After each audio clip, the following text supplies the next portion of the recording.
मातम करना बिदअत है। नबी सल्लल्लाहु अलैहि वसल्लम ने कभी मातम नहीं किया, तो आप क्यों सीना पीटते हैं? तुम मातम को समझे बिना बिदअत बोल रहे हो। मातम सिर्फ सीना पीटना नहीं होता, मातम एक जज्बा है, एक एहसास है, एक मजलूम के गम का इजहार है। तो फिर बताओ मातम क्या है? अगर तुम अपने किसी अजीज को खो दो तो क्या तुम्हारा हाथ सीने पे नहीं जाता? क्या तुम्हारी आंखें नम नहीं होती?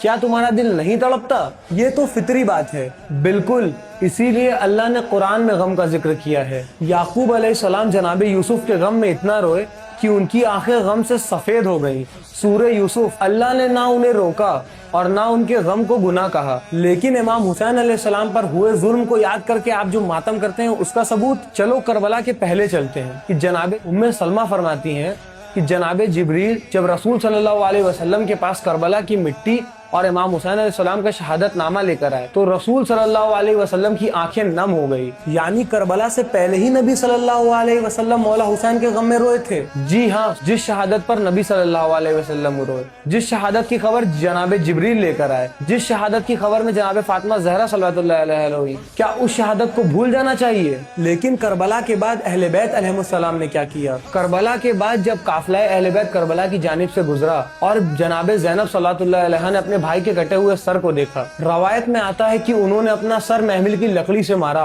और शदीद गम का इजहार किया। यानी करबला के बाद सबसे पहली अज़ादार खुद जनाबे ज़ैनब सल्लल्लाहु अलैहा थी।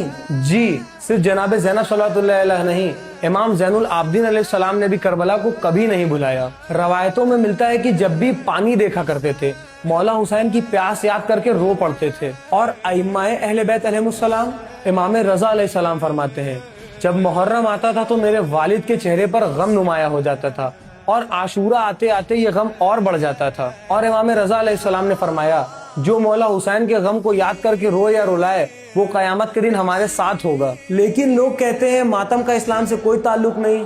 मैं पूछता हूँ, अगर नबी सल्लल्लाहु अलैहि वसल्लम मौला हुसैन के गम को याद करके रोए, अगर जनाबे फातिमा ज़हरा सल्लल्लाहु अलैहा मौला हुसैन के गम को याद करके रोई, अगर जनाबे ज़ैनब सल्लल्लाहु अलैहा ने इमाम हुसैन की अज़ादारी की, अगर इमाम सज्जाद अलैहिस्सलाम ने मौला हुसैन का गम कभी नहीं भुलाया, तो फिर इमाम हुसैन का गम मनाना गलत कैसे हो गया? तो मातम और गम का असल मकसद क्या है? मातम ये कहना है, या हुसैन आप अकेले नहीं थे। मातम ये कहना है, आज भी हम जुल्म के सामने झुकने को तैयार नहीं।